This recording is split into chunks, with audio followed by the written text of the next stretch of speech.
Hi, good morning everyone. I hope कि आप सभी अच्छे से पढ़ाई लिखाई कर रहे हो।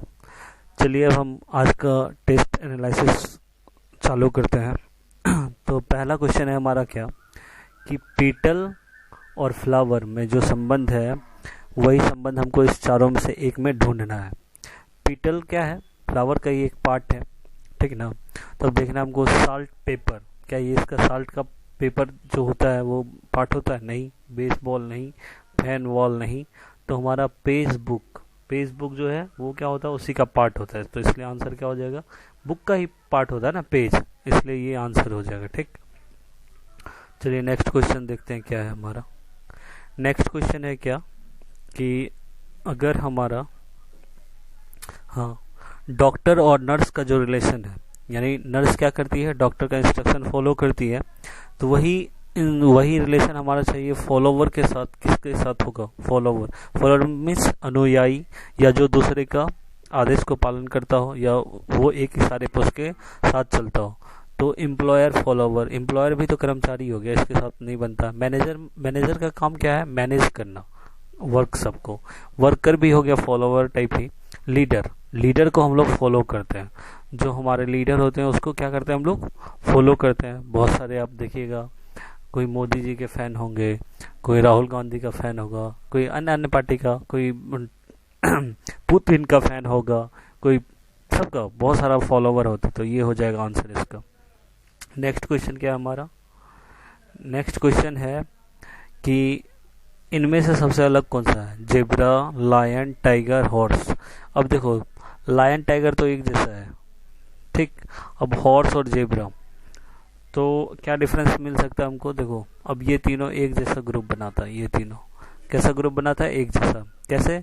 ये तीनों फॉरेस्ट में रहता है और ये डोमेस्टिक होता है, हम इसको घर पे पालते हैं। लाइन को हम पाल नहीं सकते, जेब्रा को भी नहीं पाला जाता मोस्टली केस में। तो सिर्फ एक हॉर्स ही बचता है जो कि हम इसको घर पे पाल सकते हैं। इसलिए आंसर हमारा हो जाएगा, सबसे डिफरेंट यही है, तो यही हो जाएगा आंसर। ठीक, नेक्स्ट क्वेश्चन क्या है हमारा वो देख लेते हैं। 6 नंबर, फिर से इसमें डिफरेंट ढूंढना है कौन सा है। कैरट है, जिंजर है, पोटैटो है, टोमेटो है। ये तीनों आप देख लो क्या है। ये तीनों क्या होता है? जमीन के अंदर में होता है, ठीक ना। जबकि टोमेटो क्या होता है? जमीन के ऊपर होता है। इसलिए सबसे डिफरेंट यही है, तो इसलिए आंसर डी हो जाएगा 6 का। नेक्स्ट क्वेश्चन क्या है? नेक्स्ट फिर से ये दिखाना है हमको।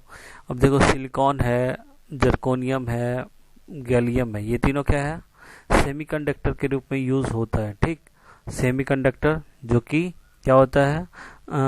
मेटल और नॉन मेटल के बीच का होता है। ठीक, तो उसमें यूज होता है ये सब। लेकिन एक पोटासियम जो है, जो कि सेमीकंडक्टर के रूप में यूज नहीं होता। ये पोटासियम क्या है? मेटल है, ठीक ना। तो इसलिए सबसे डिफरेंट यही है, तो यही आंसर हो जाएगा, सी नंबर हमारा। 7, 8 नंबर देखते हैं क्या हमारा क्वेश्चन। 8 में है क्या, निम्न में से कौन सा कथन धातुओं के बारे में सही नहीं है? मेटल्स के बारे में कौन सा सही नहीं है? देख लो, यहाँ पे मेटल्स का है, फिजिकल प्रॉपर्टीज दिया हुआ है। क्या क्या है? डक्टाइल होता है, मैलिएबल होता है, गुड कंडक्टर ऑफ इलेक्ट्रिसिटी होता है, गुड कंडक्टर्स ऑफ हीट होता है, शाइनी होता है, हाई मेल्टिंग पॉइंट्स होता है, बॉइलिंग पॉइंट्स होता है, हाई डेंसिटी होता है, और स्ट्रेंथ होता है। डक्टाइल का मतलब क्या हो गया? इससे हम लंबा लंबा तार खींच सकते हैं। डक्टाइल मतलब जैसा सोने का चेन हो गया, तो इसको हम क्या कर सकते हैं? बहुत लंबा लंबा चेन खींच सकते हैं इससे। इसलिए पतला पतला लंबा सा चेन खींचा, जिससे खींचा जा सकता है, उसको क्या बोलते हैं? डक्टाइल। मेलिएबल मीन्स पतला सा पतला चादर, मतलब जैसे आप देखते हो ना किसी पतला सा चादर, या कैसे बोल सकते हैं इसको, पतला सा पत्थर। तो मेटल्स का ही बनता है, जो भी चादर बनता हो या सीट बनता हो वो इसका बनता है। गुड कंडक्टर आप जानते हो, गुड कंडक्टर इलेक्ट्रिसिटी क्या होता है। इसमें से क्या क्या है? ये वाला तो सही है, चमकीली शाइनी भी होती है। उसके साथ क्या है?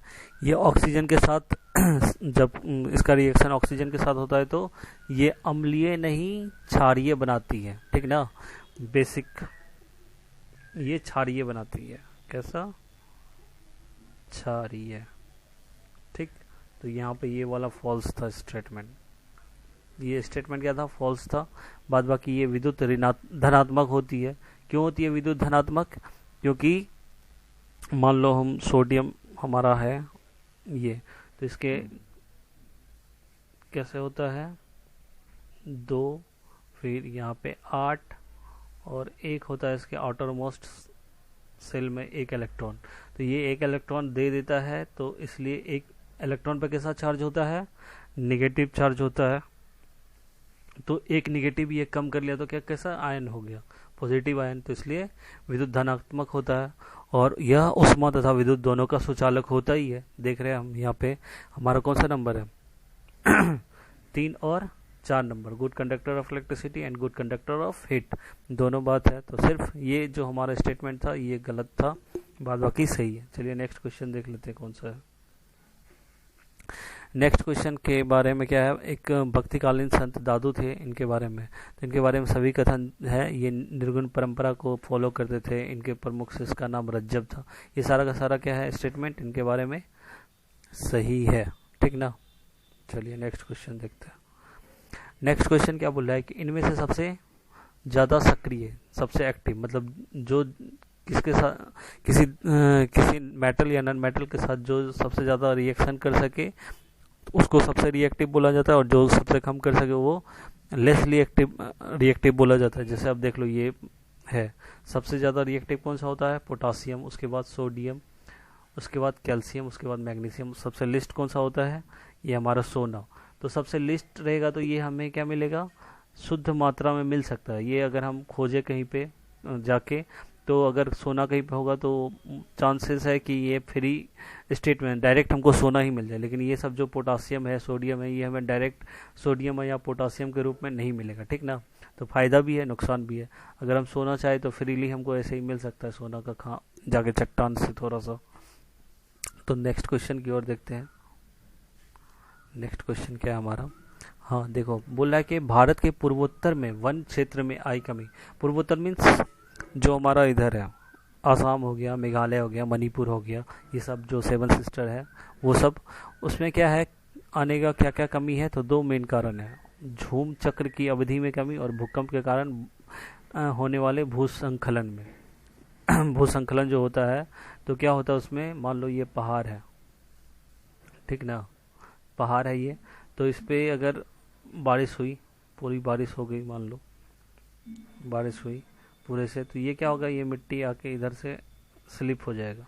तो इस मिट्टी पे होगा क्या, बहुत सारा पेड़ वेड़ भी होगा, तो ये भी स्लिप होके चल जाता है, पानी के साथ बह जाता है, या वहाँ से निकल गया तो वो फॉरेस्ट बेकार ही हो जाता है। और अब ये है नेक्स्ट हमारा सेकेंड नंबर पॉइंट था क्या, झूम चक्र की अवधि में कमी।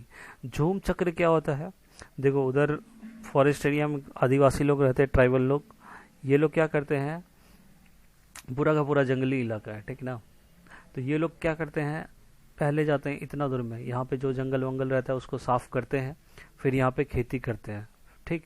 फिर उसके बाद फिर जब इस लैंड की फर्टिलिटी कम हो जाती है तो फिर इस पर चल जाते हैं, फिर इस पर चल जाते हैं, इसी तरीक़ा से फिर इनका एक साइकिल चलते रहता है। ऐसा बहुत सारा लैंड होगा, ठीक ना, तो साइकिल चलते रहता है।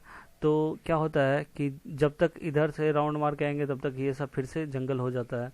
लेकिन अब क्या हो रहा है कि पहले ये पॉपुलेशन कम था और इतना पॉपुलेशन नहीं था, तो क्या होता था, आराम से जाते थे, तो इनको टाइम लगता था, तब तक यहाँ पे जंगल तैयार हो जाता था। अब लेकिन क्या हो रहा है कि इनका पॉपुलेशन इतना बढ़ गया है कि क्या हो रहा है, जल्दी जल्दी ये यहाँ पहुँचे तब तक, फिर यहाँ पे पहुँचे, फिर तब तक यहाँ पे आना पड़ता है, तब तक ये पेड़ उतना उग नहीं पाता है जितना मात्रा में, जितना इसको गैप चाहिए था, मान लो 5 साल का, 6 साल का या 10 साल का, उतना गैप नहीं मिल पाता है। 2 साल के अंदर में फिर से अगर आ जाएगा तो कहाँ से उतना पेड़ उग पाएगा। इसलिए इस चक्र में कमी के कारण भी हमारे इस क्षेत्र में वन की कमी हुई है। तो ये दोनों का रीज़न आपने समझ लिया होगा। अब चलते हैं नेक्स्ट क्वेश्चन की ओर। नेक्स्ट क्वेश्चन क्या है हमारा, भूपर्पट्टी। भूपर्पट्टी में पाए जाने वाले तत्वों का सही क्रम क्या है, ठीक ना, मतलब सही क्रम। अब देखो यहाँ पे मैंने दे दिया है, सबसे ज़्यादा भूपर्पट्टी मतलब क्या होता है, जो अर्थ का सबसे आउटर मोस्ट सरफेस है, जिसको क्रस्ट बोलते हैं, क्रस्ट, उसमें देखो सबसे ज़्यादा क्या होता है, ऑक्सीजन, उसके बाद सिलिकॉन, उसके बाद एल्युमिनियम, उसके बाद आयरन, उसके बाद मैग्नीशियम, उसके बाद कैल्शियम, ऐसा करके है सारा, ठीक ना। लेकिन इसमें हमको क्या क्या दे के रखा है, इसमें सिलिकॉन है, सिलिकॉन देखो क्या है, ऑक्सीजन तो है नहीं, तो सिलिकॉन सबसे ज़्यादा होगा, तो ये सही है, पहला तो यही होना चाहिए। अब इस तीनों में सिलिकॉन नहीं है पहले, तो यही स्टेटमेंट हमको देखना पड़ेगा। उसके बाद एल्युमिनियम, ठीक है। सिलिकॉन के बाद एल्युमिनियम आता है, उसके बाद आयरन, आयरन देख लो है तीसरे नंबर पे। उसके बाद कैल्शियम, कैल्शियम है यहाँ पे फिफ्थ नंबर पे। उसके बाद है सोडियम, सोडियम यहाँ पे है, ठीक ना, तो ये सही है। नेक्स्ट क्वेश्चन क्या है हमारा? नेक्स्ट क्वेश्चन बोल रहा है कि निम्न में से भारत में वर्षा कराने के लिए कौन कौन से फैक्टर हैं, ठीक ना। वेस्टर्न डिस्टरबेंस, उष्ण कटिबंधीय चक्रवात, जेट स्ट्रीम, पर्वत, चारों के चारों सही है। देख लो, वेस्टर्न डिस्टरबेंस क्या होता है कि आप वेस्टर्न डिस्टरबेंस में भूमध्य सागर या मेडिटेरियन सी हो गया, फिर कैस्पियन सागर, उधर उधर से ह्यूमिडिटी लेके आती है और हमारे जो भारत का जो नॉर्थ वेस्ट का पार्ट है, जैसे जम्मू कश्मीर, पंजाब, पूरा नॉर्थ इंडिया भी ले सकते हैं, तो उस एरिया में ठंडे में, विंटर में, ठीक ना, विंटर में जो बारिश होती है, जो कि हमारे रबी फसल के लिए, गेहूं जो होता है उसके लिए लाभदायक होता है, तो विंटर में जो बारिश होती है वो किस कारण से होती है? यही वेस्टर्न डिस्टरबेंस के कारण, ठीक। और जो गर्मी में बारिश होती है वो तो मानसून के कारण होती है, गर्मी में इसके कारण भी होती है। अभी आपने देखा था अम्फान साइक्लोन आया था, तो उष्ण कटिबंधीय चक्रवात है वो, तो हमने देखा था कि इससे क्या होता है कि गर्मी में बारिश होती है उष्ण कटिबंधीय चक्रवात से। जेट स्ट्रीम हमारे मानसून में बहुत ही सहयोग करता है। पर्वत के कारण हमने देखा ही है कि पर्वत अगर क्या है, अगर हिमालय नहीं रहता तो क्या होता, मानसून इधर से निकल के इधर चल जाता चाइना की तरफ, लेकिन हिमालय ही है जो इसको रोक के इधर बारिश कराती है। अब देख लो अरावली है ऐसे पैरेलल में, तो अगर ऐसे होता तो क्या होता, राजस्थान में भी बारिश होता, लेकिन ये पैरेलल में इसलिए मानसून की पवनों को ये रोक नहीं पाती है, ठीक। तो इसलिए पर्वत भी महत्वपूर्ण रोल करता है प्ले हमारे यहाँ बारिश कराने में, जैसे हिमालय है, ठीक। तो ये सारा का सारा सहयोग करता है बारिश कराने में इंडिया में। नेक्स्ट क्वेश्चन देख लेते हैं। नेक्स्ट क्वेश्चन है हमारा क्या, सर्वाधिक जैव विविधता, बायोडाइवर्सिटी। बायोडाइवर्सिटी मीन्स क्या होता है, बहुत ज़्यादा जीव, बहुत ज़्यादा पेड़ पौधे, फिर उसके बाद जीवों के प्रकार, जैसे कितना कुत्ता हो गया, आदमी हो गया, हाथी हो गया, ऐसे ऐसे कई जीव, ठीक ना, बहुत सारे जीव हो गए, छोटे छोटे इंसेक्ट्स वगैरह। उसके बाद पौधों को डिफरेंट वैरायटी, जितना ज़्यादा वैरायटी होगा फ्लोरा और फ्योना का, उसको बोलेंगे ज़्यादा बायोडाइवर्सिटी है वहाँ पे। तो बायोडाइवर्सिटी सबसे ज़्यादा कहाँ होता है, इक्वेटर के करीब, ठीक ना। इक्वेटर होता है ना अर्थ के बीच बीच में जो होता है लाइन, उसको क्या बोलते हैं, इक्वेटर, 0 डिग्री वाला, ठीक। तो इसके पास जो भी एरिया रहेगा वहाँ पे बायोडाइवर्सिटी बहुत ज़्यादा होगी। तो सबसे ज़्यादा शांत घाटी इसके करीब है, शांत घाटी जो कि केरल में है, ठीक। तो इसलिए सबसे ज़्यादा कहाँ पे होगा, यहीं पे होगा बायोडाइवर्सिटी। नेक्स्ट क्वेश्चन देख लेते हैं। बोलता है कीट भक्षी पौधे किस मृदा, ये उल्टा लिखा गया है, सॉइल है, ठीक है ना, मृदा है, मृदा, मृदा या सॉइल, ठीक। बोलता उसमें कमी रहती है, तो नाइट्रोजन की कमी रहती है, इस सॉइल में नाइट्रोजन की कमी रहती है, इसलिए जो कीट भक्षी या इंसेक्टोवायरस जो होता है वो क्या खाता है, वो जो वहाँ पे कीटों को खा लेता है। पौधा जो होता है, कीट भक्षी पौधा जो होता है वो क्या करता है, कीट को खाता है, ताकि कीट को खा के उसको नाइट्रोजन की फुलफिलमेंट हो सके। इसलिए नाइट्रोजन की कमी के लिए ही क्या करता है, वो पूर्ति के लिए वो कीटों को खाता है। नेक्स्ट क्वेश्चन देख लेते हैं क्या है हमारा। तो इसका आंसर क्या हो जाएगा, नाइट्रोजन की कमी के कारण। वैसे सॉइल में नाइट्रोजन नहीं होता इसलिए खाया जाता है उसको। नेक्स्ट क्वेश्चन क्या है हमारा, बोलता है कि किस भारतीय राज्य या केंद्र शासित प्रदेश ने लाख की खेती के लिए, ये छत्तीसगढ़ है, ठीक ना, अभी जस्ट कल परसों का न्यूज़ है, तो छत्तीसगढ़ है। नेक्स्ट क्वेश्चन क्या है हमारा, हाँ देख लो, हाल ही में सुर्खियों में रहा चुम्बा सुरंग, ठीक ना, चुम्बा सुरंग का उद्घाटन। देखो चुम्बा सुरंग क्या है, इससे पहले हम लोग देख लेते हैं। देखो गंगोत्री, केदारनाथ, यमुनोत्री और बद्रीनाथ तक कनेक्टिविटी की सुविधा के लिए 12,000 करोड़ रुपए की परियोजना से ये पूरा कनेक्टिविटी किया जा रहा है, ये चारों को जोड़ने के लिए, ठीक। तो उसमें कई सारे सड़कें बनाई जा रही हैं 12,000 करोड़ रुपए खर्च करके, ठीक।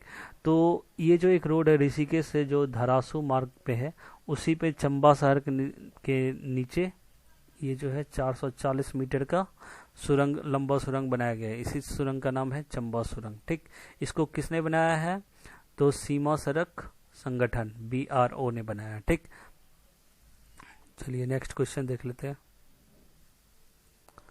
नेक्स्ट क्वेश्चन क्या है हमारा कि हाल ही सुर्खियों में रही पुंटियस सेनेक्टस किसकी प्रजाति है? मछली की प्रजाति है। देख लो, ये तमिलनाडु में एक कॉलेज है, उसने ये खोजा है। ये मीठे पानी में रहती है मछली, ये है इसकी प्रजाति। इसी में से एक है पुंटियस सेनेक्टस। ठीक ना, इसको जूलॉजिकल सर्वे ऑफ इंडिया में जमा किया जाएगा। ठीक, चलिए इसका नोमेनक्लेचर जू बैंक में किया जाएगा, जो कि international commission of zoological nomenclature कि यहाँ रजिस्ट्रेशन पहले करवाना पड़ता है, फिर वो देखता है, चेक चेक करता है, फिर उसके बाद हो जाता है। ठीक, नेक्स्ट क्वेश्चन क्या है हमारा? नेक्स्ट क्वेश्चन बोल रहा है कि निम्न में से कौन सा कथन पंडित जवाहरलाल नेहरू के बारे में गलत है? ठीक, तो देखो यहाँ पंडित जवाहरलाल नेहरू के बारे में सारा कुछ लिखा हुआ है, मैंने लिख दिया है। इनका जन्म कब हुआ था? तो 14 नवंबर 1889 को। कहाँ पे हुआ था? तो इलाहाबाद में। इलाहाबाद का नया नाम क्या है? तो प्रयागराज। इन्होंने शुरुआत प्राइमरी एजुकेशन इंडिया में लिया, उसके बाद वो इंग्लैंड चले गए और वहाँ पे कैम्ब्रिज यूनिवर्सिटी से उन्होंने नेचुरल साइंस में अपना ग्रेजुएशन किया। फिर उसके बाद 1912 में वो इंडिया आए और उसके बाद वो यहाँ पे पॉलिटिक्स में शामिल हो गए। ठीक, उसके बाद क्या किया इन्होंने? जो होम रूल लीग आंदोलन चल रहा था ना इंडिया में, किसके नेतृत्व में? एनी बेसेंट और बाल गंगाधर तिलक के नेतृत्व में चल रहा था ऑल ओवर इंडिया में। तो उसमें से जो इलाहाबाद की शाखा थी, ठीक ना, तो वहाँ पे इनको 1919 में इन्होंने सचिव का पद संभाला था। ठीक, फिर 1923 में इन्होंने क्या किया था? अखिल भारतीय कांग्रेस कमेटी के महासचिव बने थे। 1929 में पंडित जवाहरलाल नेहरू भारतीय राष्ट्रीय कांग्रेस सम्मेलन के लाहौर सत्र के अध्यक्ष चुने गए थे। किसके? लाहौर सत्र के अध्यक्ष चुने गए थे। कब? 1929 में। और इसी में ये जब हुआ था तो इसी में मुख्य लक्ष्य क्या रखा गया था? पूर्ण स्वतंत्रता का। ठीक, ये 1900 नेहरू जी सर्वप्रथम कब मिले थे? 1916 में गांधी जी से मिले थे, जब ये लखनऊ अधिवेशन चल रहा था। लखनऊ अधिवेशन में क्या हुआ था?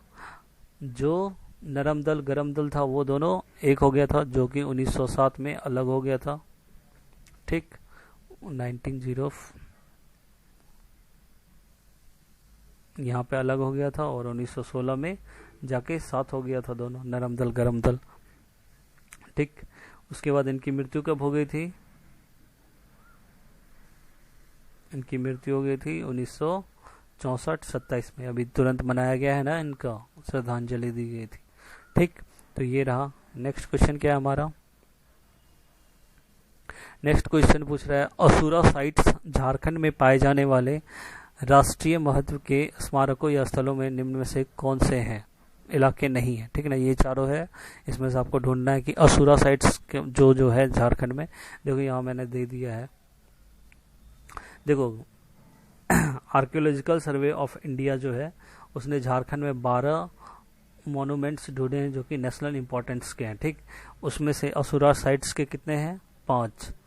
1 2 3 4 5। ठीक, ये सारा का सारा रांची में ही है, पांचों का पांचों। ठीक, एक जो है हमारा ईटागढ़ है। ईटागढ़ क्या है? ये आपको सिंहभूम में है, जो कि असुरा साइट्स नहीं है, ये एंशियंट माउंड है। ये बौद्ध का स्तूप है वहां पे, या टीला है कुछ ऐसा। ठीक ना, तो ये इससे रिलेटेड है, ये ना कि असुरा साइट से। असुरा साइट से रिलेटेड है हमारा यही 3, कुंजला है, खूंटी टोला है, सरिदकेल है, और इसके बाद कौन सा है? खूंटी भी है एक। खूंटी टोला हो गया, हंसा है, हंसा। ठीक, खूंटी टोला करके 2 है, एक हंसा है। ठीक, नेक्स्ट क्वेश्चन देख लेते हैं। ये खलाड़ी सीमेंट कहाँ है? रांची में है। ठीक, उसके बाद नेक्स्ट क्वेश्चन क्या है? झारखंड का कौन सा जिला पश्चिम बंगाल को स्पर्श करता है? ठीक, मैं आपको थोड़ा मैं बड़ा कर लेता हूं तो सही रहेगा। देखो ये सारा है झारखंड, ये है हमारा। ठीक, ये जितना भी है, गढ़वा है, पलामू है, चतरा है, हजारीबाग है, कोडरमा है, गिरिडीह है, देवघर है, दुमका है, गोड्डा है, ये सारा का सारा बिहार से लगता है। अब बंगाल है हमारा इधर, वेस्ट बंगाल से, तो वेस्ट बंगाल से पाकुर लगता है, दुमका लगता है, धनबाद लगता है, रांची लगता है, वेस्ट वेस्ट सिंहभूम लगता है, ईस्ट सिंहभूम, दोनों का लगता है। ठीक ना। अब लेकिन हमारे यहाँ इसमें क्या क्या दिया हुआ है क्वेश्चन में, देवघर, देवघर का लगता है, नहीं लगता है, देवघर बिहार से लगता है, इसका नहीं लगता है, तो ये कैंसिल हो गया, ये कैंसिल हो गया। पलामू, पलामू लगता है क्या, पलामू रहा, ये पलामू का छत्तीसगढ़ से लगता है और बिहार से लगता है, तो ये भी कैंसिल हो गया, सॉरी, ये भी कैंसिल हो गया। गुमला, गुमला देख लो, छत्तीसगढ़ और इधर उड़ीसा है, तो गुमला भी गया। धनबाद, धनबाद किधर है, धनबाद ही है जो कि प्रॉपरली किससे लगता है, वेस्ट बंगाल से, इसका किसी और से नहीं लगता, सिर्फ वेस्ट बंगाल से, तो इसका आंसर क्या हो जाएगा, धनबाद। ठीक, होप आप लोगों ने काफ़ी कुछ सीखा होगा। वीडियो अच्छा लगे तो थोड़ा अपने दोस्तों के साथ शेयर कर दिया करो। ठीक, और हाँ, अगर आपको हमारे टेलीग्राम ग्रुप में टेस्ट देना हो तो आप इस नंबर पे 9507201482 इस पे मुझे हाई लिख के भेज दो, अपना नाम लिख देना, मैं आपको इस ग्रुप में शामिल कर दूंगा। डेली 8 बजे शाम को टेस्ट होता है, जिसमें आप झारखंड एसएससी, जीपीएससी और झारखंड के और कई एग्ज़ाम जो होता है उससे रिलेटेड, और आप रेलवे उसके बाद और विभिन्न एग्ज़ाम का आप टेस्ट देके आप नॉलेज गेन कर सकते हो और इस लॉकडाउन का मज़ा ले सकते हो। चलो बाय।